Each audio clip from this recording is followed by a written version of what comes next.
তো এটা হলো ইলেকট্রিক কলিং বেল। এটা কীভাবে বানিয়েছি সেটা আজ এই ভিডিওর মাধ্যমে আমরা দেখব।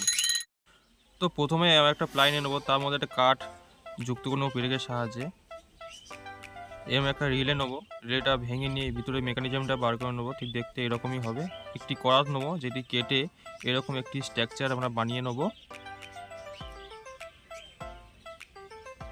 আর এরকম একটি অ্যালুমিনিয়াম শিট নেবো, যেটা কেটে এরকম আমরা কাটিং বানিয়ে নেবো। আর একটি প্লাইয়ের সাথে স্ক্রু লাগিয়ে নেবো।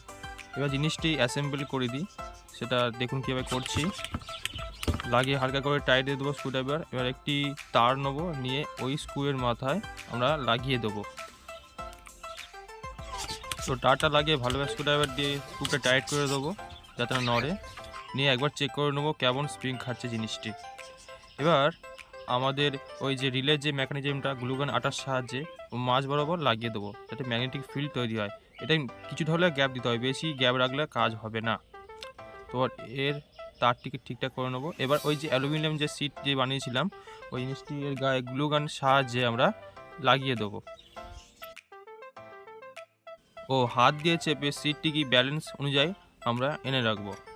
এবার একটি তার কেটে ওই সিটের গায়ে আমরা লাগিয়ে দেবো, যাতে ওখান থেকে লাইনটি দেওয়া যায়।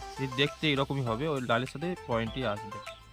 এবার রিলের যে আরেকটি তার আছে, সেটা ওই লালটার সাথে স্ক্রুড্রাইভারের সাহায্যে লাগিয়ে দেবো। এবার একটি মাল্টিমিটার নিয়ে রিডিং মেপে নেবো যে সঠিক লাইন আসছে কি দুটি। এবার রিলেটির ও রিডিং মেপে নেবো কয়েল ঠিকঠাক লেগেছে কি। এটি মাপার পরে একটি এমন স্ক্রু নেবো, নিয়ে আরেকটি কাঠ দিয়ে এরকম বানিয়ে নেবো, যেটি ওই অ্যালুমিনিয়াম সিটের গায়ে সাথে টাচ হবে। তো ওই জন্য এটা গ্লুগান আটার সাহায্যে ওই লেভেল অনুযায়ী আমরা লাগিয়ে দেবো। পরে এতে আমি অ্যাডজাস্ট করতে পারবো বেলের আওয়াজটি কেমন হবে। এরকম গ্যাপ রাখতে হবে যাতে পুরোটা ঠেকে থাকে, দুটির মধ্যে এরকম গ্যাপ রাখতে হবে। এবার ওই বেলটা বানানোর জন্য একটি এরকম স্কুপ নেবো, নিয়ে গ্লুগান আটার সাহায্যে আমরা এতে লাগিয়ে দেবো কাঠের সাথে।